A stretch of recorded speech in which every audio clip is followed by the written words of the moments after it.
Kakampi ng bayan. Kasangga ng masa. Kapanalig ng batas at hustisya. Attorney Danny Con. Abogado de Campanilla. Magandang gabi po sa inyong lahat. Narito na naman po tayo sa isa na namang episode ng paborito niyong programa, ang Attorney Danny Con, Abogado de Campanilla. Siyempre kasama pa rin natin ang Abogado ng Bayan, yung nakalagay dun sa title ng programa. Ang Abogado de Campanilla, Attorney Danny Con. Attorney Danny Con, good evening. Ay, good evening din sa iyo, sweetheart. At sa ating Sorry mga naman. kababayan, magandang gabi po sa inyong lahat. At sana ay masarap ang inyong hapunan.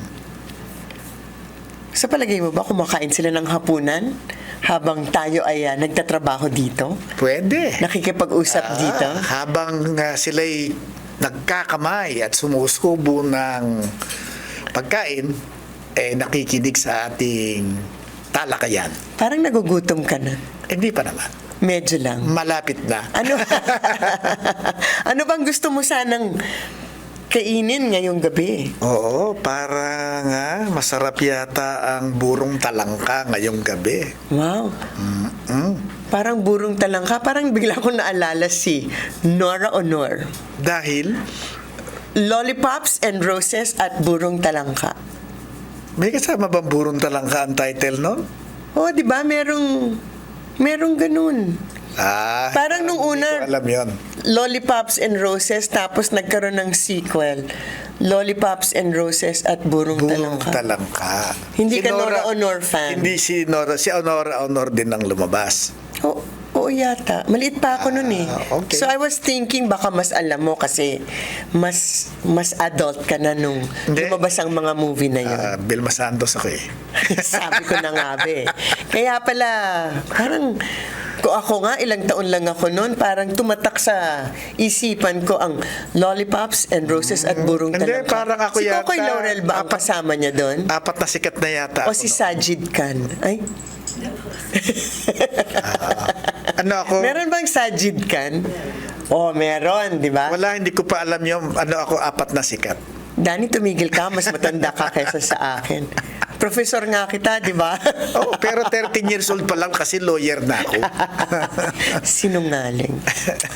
Anyway po, dito po sa ating programa, di ba? Nakakainis ng kaminsan kausap to eh. So ituloy na natin. Dito po sa ating programa, tuloy-tuloy ang ating misyon na magbigay ng mga payong legal at pag-usapan ang mga batas na may kinalaman sa ating mga personal na buhay, sa ating mga relasyon, sa ating mga trabaho at iba-iba pa. Dahil sa panahon ngayon, ay napaka-importante na may alam po tayo tungkol sa batas. So makisali po kayo sa aming usapan, bukas ang ating himpilan para sa mga katanungang legal at usaping batas. So tumawag lamang sa mga numero na makikita ninyo sa ating screen. Ito, party ko na to. Oo, ang favorite part ni Atty. Danny Con sa programa. Sa mga Globe users, 0954-310-0331 at kung smart, 0961-770-8807. Eh kung hindi sila masyadong smart. Facebook sila. Kaya mag-iwan po kayo ng mensahe sa Facebook page ng TVUP. O yan, since nagugutom na po si Attorney Danny, ay tanungin na kaagad natin ang text in question ni Jomar from Pasig City. Attorney, legal po ba yung 20 to 50 pesos na sinisingil ng ilang gated subdivision sa mga riders tulad namin? Naku, marami nga nagcha-charge nito, no? Nakailang beses na po akong masingilan ng ganito habang nagde-deliver. Minsan binibigyan lang kami ng ticket. Minsan okay lang kasi sinasagot ng customer, pero kung online paid yung delivery, kami po ang nalulugi. Pwede po ba ito?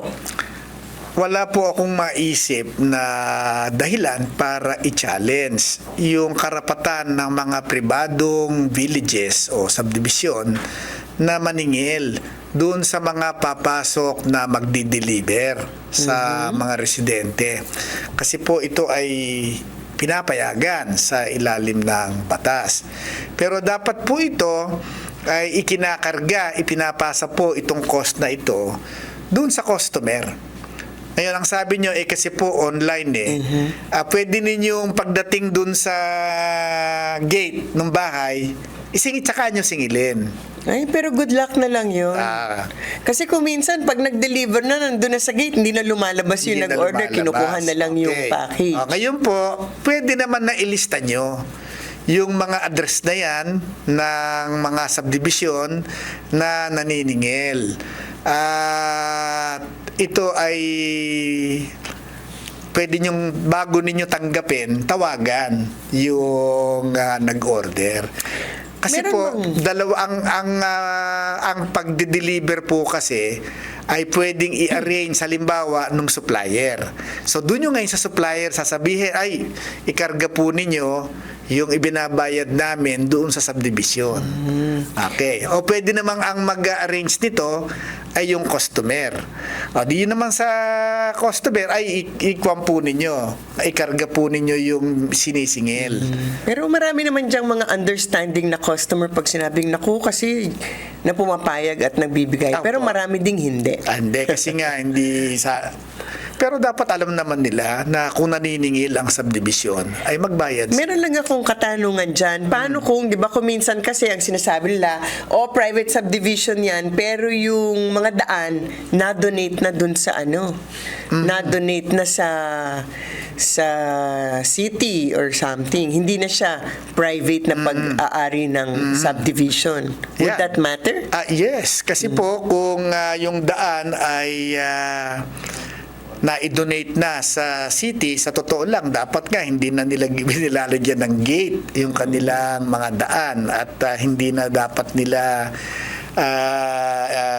pinipigilan mga gustong pumasok doon sa daan. Pero syempre, sasabihin naman ng mga subdivision, hindi na nga namin sagot yung cost ng maintenance ng mga roads, pero yung maintenance ng security. Oo nga. Pero ano pa yun mahihirapan pa tayo malaman kung na-donate na ba o hindi pa na-donate. Kaya ang sa akin, total ito ay delivery. Ang siguro ang ipagpalagay na lang natin na may karapatan silang maningil. So ngayon ang ating concern ay sino ba magbabayad? So, yun. Pero dun sa mga nakikinig sa atin na mahilig magpa-deliver, okay din na isipin natin yung kapanganan ng mga rider natin. Opo, kasi di naman malaki kita po nila dyan. Oo, at saka lalo na pag masyadong mainit ang araw, di ba? Yung offeran nyo ng tubig na malamig. Opo. Yung iba nga, mga ganun nagbibigay ba? pa ng tip. Oo. Kung may sukle, inyo na yung sukle. Correct. I-encourage natin yan kasi mahirap din ang kanilang trabaho. Okay. Ngayon naman meron tayong text in question galing kay Carla from Quezon City, 26 years old. Nako, attorney, kanina lang po muntik na masagasaan ng lasing na tricycle driver yung aso ko. Sa gilid lang po kasi ng kalsada kami noon, pero dahil lasing siya, halos kami ang tinumbok kahit maluwag naman ang daan. Ayaw po ng nanay ko ipa-blotter kasi kilala raw basagulero at baka mag-amok. Pero gusto ko sana kahit blotter na lang sa barangay. For the record, tama po ba yun? Posible po ba na pwede siyang kasuhan dahil nag-drive siya ng lasing at muntik ng makabangga? Ang ating pong assumption, lasing nga. Okay, nalasing nga. Pero kung hindi siya lasing, pero muntik pa rin siyang nakasagasa, ay Reckless driver pa rin siya. reckless driver pa rin. At pwede pa rin pong isumbong for reckless driving at tanggalan ng lisensya yan. Sa ngayon, wala naman po tayong maaaring ikaso dahil wala naman po tayong pinsala na natamo. At wala ding pruweba. Patularing pruweba. Okay, wala po tayong natamo na pinsala. Pero kung nasagasaan ng aso at yung pong aso pag natepok, opo, ano kaya kaso doon? Cruelty to animals o malicious mischief. Pwede rin Reckless imprudence resulting in... Cruelty to animals. Hindi, namatay na nga eh. Kaya nga, Or so, nasaktan. to homicide. Hindi naman. I'm sure yung pagkapatay ng aso parang damage to property at the Damage very to least, property, di ba? Resulting to malicious mischief. Pero hindi ba pwede ipablatter yan? Palagay ko pwede Pwede ipablatter. naman. Yun naman pong blatter. Maski ano po gusto nyo i-blatter, iba-blatter naman nila. Parang wala naman silang choice kundi Opo. i-record ko ano yung Okay, complaint. sinusumbong ninyo, nakalagay naman doon sumbong. Okay, yun naman po ang ibig sabihin ng blatter. Meron kayong isinusumbong. Pero hindi po kumo nakablatter, nangangahulugang nangyari nga o totoo ang lahat ng ipinablatter ninyo. Oo. Pero kahit papano, kung merong series of events, di ba? Yes. Pwedeng balikan ng blatter para sabihin na, naku, Oo. marami ng incident na O nangyari yan. kaya sa araw na yon, meron pang isang nagbablatter. Okay, parang talagang magpapatunay na nung araw na yon ay lasing siya at Marami siyang- dalawa na yung nagrereklamo. Marami siyang laban sa nabwisit kanya. nung araw na Oo, yun. na- Kasi marami kasi rin nagtatanong, ano ba yung, kung sinasabi nyo palagi na wala naman talagang, meron bang silbi ang blatter na yan in effect? Well, meron naman. Meron naman. Kahit papano. Apo. Kasi may patunay na sa Na may araw na kayong iyon, sa kinumplain. oras na iyon, ay may nagreklamo laban sa damuho na ito. Correct. Okay. Ngayon naman, meron tayong caller on standby, si Crisanta from Cavite. Magandang gabi sa'yo, Crisanta. Hello? Hello. Good evening. Hello, narinig po. Hi, good evening po, attorney. Sir Crisanta. Bali po yung concern ko is, pumirma po kasi ako ng kontrata sa talent agency. Mhm. Ano po? Meron Hindi. siyang kontrata sa talent agency. Hindi, parang nadinig ko And then, humiram. Hindi, pumirma po. Pumirma. So, pumirma ka ng kontrata sa isang talent agency.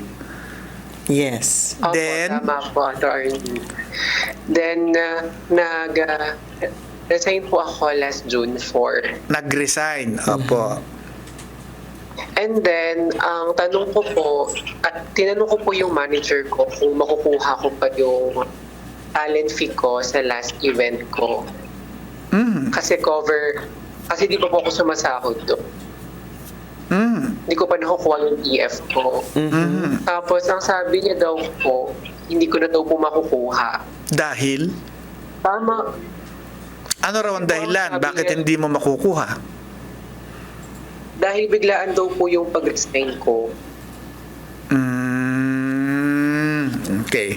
Kasi, So, na-inform ko naman siya ng maayos. opo.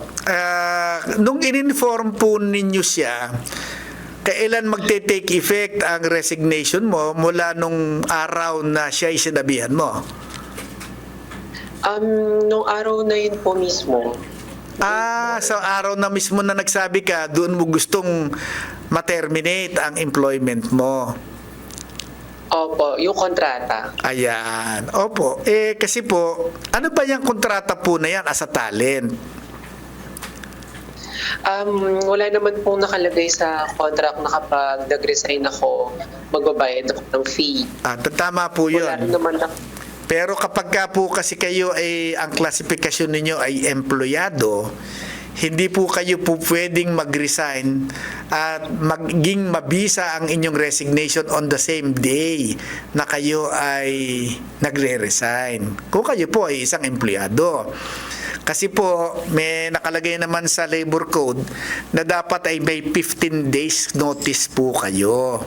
Dapat bigyan naman ninyo ng pagkakataon ang employer na humanap ng kapalit ninyo. Pero dahil hindi ko nakita ang terms and conditions ng pinirmahan mong kontrata, sabi mo lang talent. Okay. yes po. Kasi hindi pwede naman na maski talent ka, pwedeng employment ang kontrata. Okay, ikaw ba ay pumapasok ng 8 to 5? No po. Bali, per event. Per event. Saka Okay. per project. Sa madalit sabi, hindi rin nila kontrolado kung paano mo gagawin trabaho. Yes po. Ayan. So baka hindi po kasi employment contract ito. Ito ay contract of professional engagement. Hindi po mag-a-apply yung labor code. Pero usually, yung mga talent contract, meron din silang provision na kung paano mo pwede i-terminate wala yung daw. contract. Wala ba? Wala raw. Usually kasi Wala po meron. nakalagay. Walang nakalagay. Okay. Usually kasi meron. Opo, sa contract. Eh di kung wala pong nakalagay, ang problema natin kasi dito kung ang ating posisyon ito ay hindi isang contract of labor employment, hindi po kayo sa labor sa NLRC magrereklamo. Ito po ay isang kontrata at ang meron pong jurisdiction dito ay ang husgado. Ang regular courts. Ang regular courts. Pero kung maliit lang naman yung pinagtatalunan natin dito, doon sa small claims. Baka doon po ito pumasok. Okay, pero sabi ninyo, base doon sa sinabi nyo, mukhang hindi po ito labor contract. Ito po ay isang... Yes po, hindi po talaga. Ayan. Eh, di kung wala pong nakalagay doon na mga kondisyones bago kayo umalis sa trabaho, okay, sa totoo lang, pwede naman din nila kayong i-fire agad to be effective. Kung walang, Oo, kung walang ganung nakalagay. provision. Opo. Bali, ano po kasi, talent fee lang yung hinahabol ko kasi po hindi pa po ako Opo. nabayaran sa last talent fee ko. Opo, kasi yung talent fee po ninyo, napagtrabahuhan na ninyo yun. Correct. Okay, opo. kaya po, kaya hindi po, yun ano po yun, unjust enrichment po doon sa parte nung nag-engage ng services ninyo.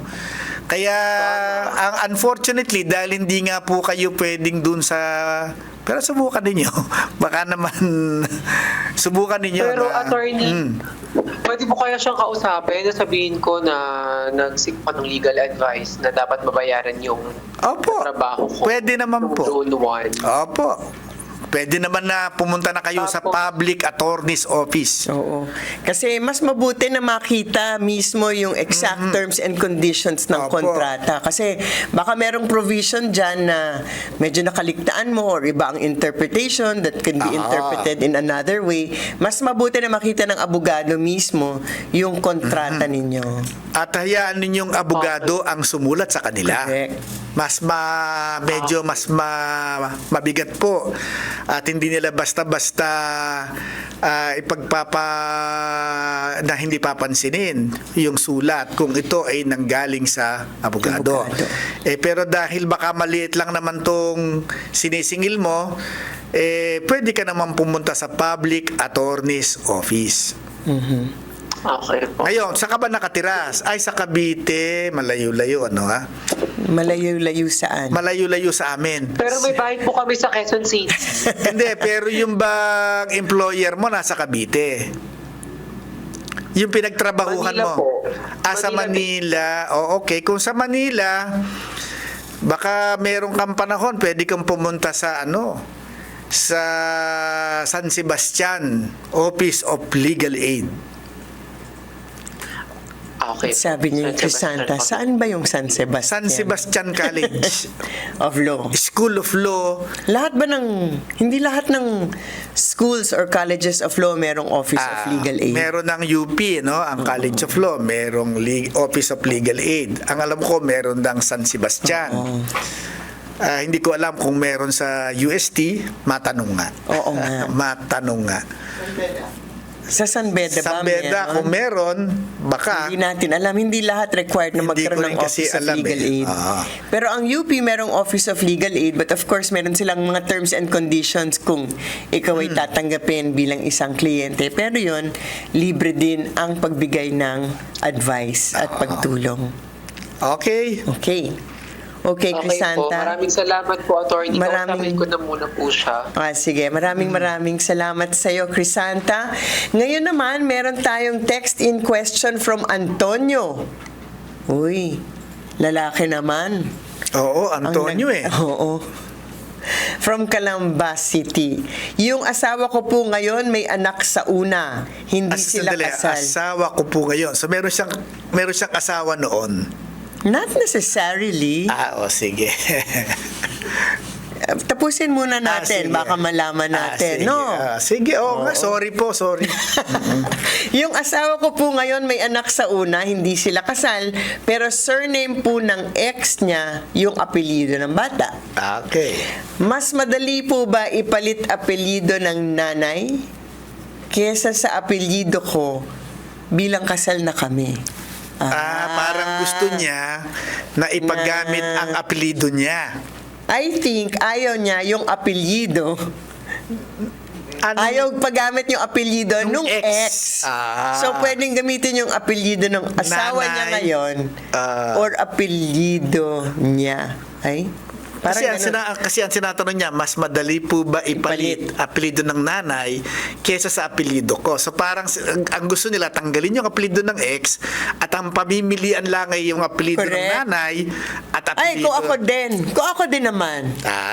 Hindi, joke lang. Hindi, ang unang, kasi ito, ipinalalagay natin na itong bata ay bata pa. So madalit sabi, kapapanganak. Hindi pa siya adult. Oo. Okay. Menor de edad pa. Opo. Ang tanong na una dyan, bakit po ba naisunod sa pangalan ng ex na ama ng bata ang apelido? Well, ina-assume natin na kinilala nung ex. Nag-consent. Okay. Nag-consent Yes. siya na ipagamit. Kasi dapat hindi pinayagan ng civil registrar na gamitin ang pangalan ng ex. Kung hindi magko-consent Kung yung hin- bata o yung nanay.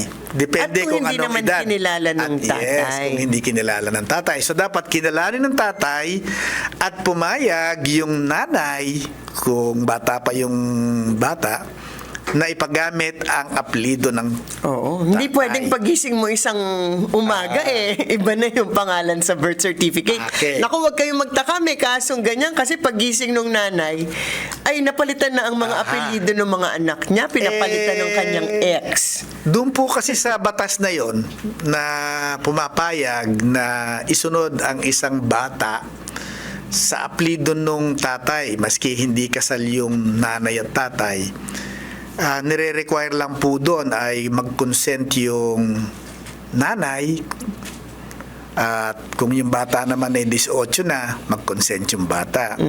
Pero siyempre, bakit mo ipapagamit yung iyong apelido kung hindi mo naman kinikilala yung bata na anak mo?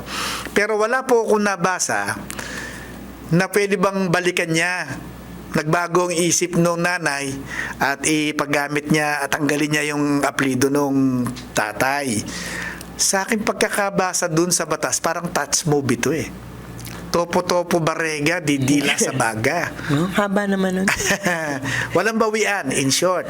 Pero yung bata mismo, pagdating niya ng 18, pwede siyang mag-decide. Yes. Kung gagamitin niya yung apelyido ng tatay niya o hindi. Kumbaga yung desisyon ng nanay, temporary lang din yun.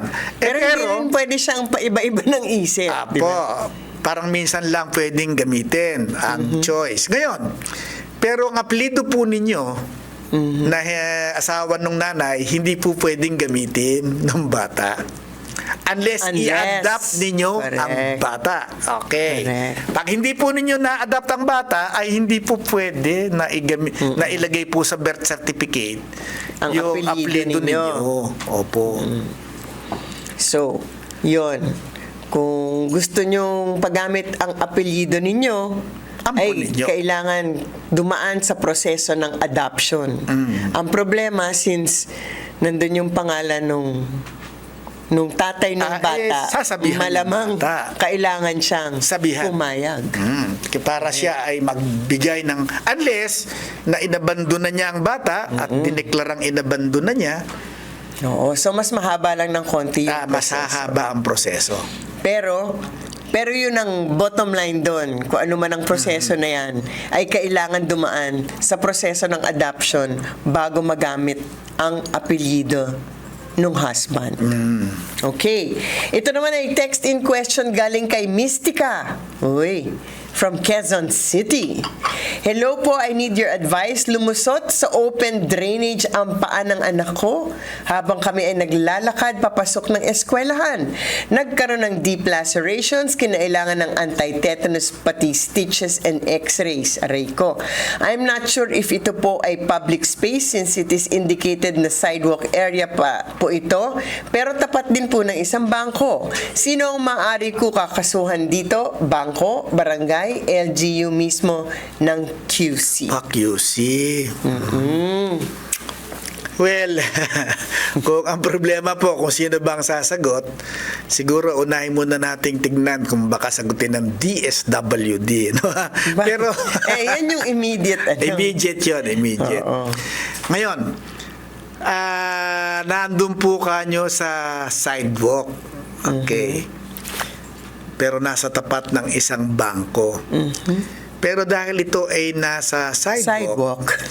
Pinapalagay ko na ito ay hindi pribadong drainage ng bangko. Subalit, datapwat ngunit. Ano na naman? Kung talagang sa bangko nga. Kung talagang yun ay drainage ng bangko at hindi mini-maintain ng bangko, ay may liability po yung bangko. Sabi ng bangko, lagay kami ng lagay ng takip ng drainage pero palagi ninanakaw. So dapat alam Palit din ang palit. hindi. Dapat nag-isip sila ng paraan para ang takip na ilalagay nila ay hindi mananakaw. Di ba? Alam naman nilang ninanakaw pala. Bakit ganun ang klase ng takip na ipapalit nila? Pero kung ito po ay hindi pala pribadong drainage ng bangko, ay hindi po natin maipapasa. Hindi po natin pwedeng pananagutin yung bangko. Kasi sasabihin ng bangko, kami biktima rin dyan yung gulungan ng sasakyan namin lagi ring nasisilat dyan. Okay. Sino kaya? Baka yung LGU. Yung LGU, di ba? Sa ilalim ng Civil Code. Ayan. Meron pong provision ng ating Kodigo Sibil. Na kapag ito ay... Article 2189 yan. yata. Ano nakalagay doon? Sige na nga. Ano ba nakalagay doon? Parang topic ko yung kaninang umaga. Okay. Basahin. Parang topic ko yung kaninang umaga sige. sa unang hirit. Okay. Larga. Hindi. Nakalagay lang doon. Actually, hindi ko alam kung 2189. Parang 2189. Pero nakalagay sa Civil Code, yung mga yung public works or yung kalsada, yung tulay, drainage, or yung building, yung drainage, manhole, public works, ay nasa supervision ng local government unit, whether yan yung province o yung city o yung municipality. At dahil hindi nila na-maintain, ay nagkaroon ng damage o injury, pananagutan. Dapat pananagutan ng LGU. Apa.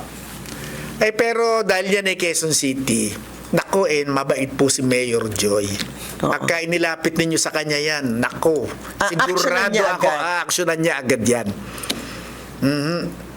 Okay. At, opo. Di ba, kung magdedemanda po kasi kayo, baka matagal pa yun. Okay, ilapit na lang nyo kay Mayor. Daanin sa mabuting usapan. Yung pwede pong kuhanin ng paupo, wag nating kuhanin ng patayo. Okay ba yun? Ikaw lang bang gumawa nun? Hindi, talagang kasabihan. Parang sinaunang kasabihan na naman yan. Na sa'yo lang pwede manggaling. Ang pwedeng lutasin ng nakaupo, huwag lutasin ng nakatayo. Yun. Luma ba talaga yan? Luma talaga. Ito po kasing si Attorney Danny Con, lumang tao to But anyway, itong lumang tao na to, babalik po ulit sa susunod. Diba? So sa mga nagte-text, nagko-comment sa aming Facebook page, abangan nyo po ang mga sumusunod na episode natin. Baka ang mga tanong ninyo ang atin namang mapapag-usapan doon. So sa mga walang sawang sumusubaybay sa ating palatuntunan. Sigurado ka bang walang sawa? Baka yung mga malapit na po, yung nauumay na sila. At sa ating mga nauumay, mga taga-subaybay. Maraming salamat po sa inyo at sana'y matunawang kayo sa hapunan ninyo. Na-impatyo ba siya? Baka na-impatyo. So, abangan niyo po ulit kami sa susunod na episode, or at least, abangan niyo po si Attorney Danny Con sa susunod na episode para sa pagsagot sa inyong mga katanungang legal at usaping batas. Hanggang po sa susunod, on behalf of Mareng Yao, malapit ko nang malimutang, on behalf of Mareng Yao, ito po ang inyong lingkod, Attorney Gabby Concepcion, the attorney, not the artista. Ang inyo pong attorney ng Decampadilla ng Bayan, Attorney Danny Con, hanggang sa muli. susunod po nating episode. Ito ang Attorney Danny Con, ang abogado de Campanilla. See you next time. The end. The end.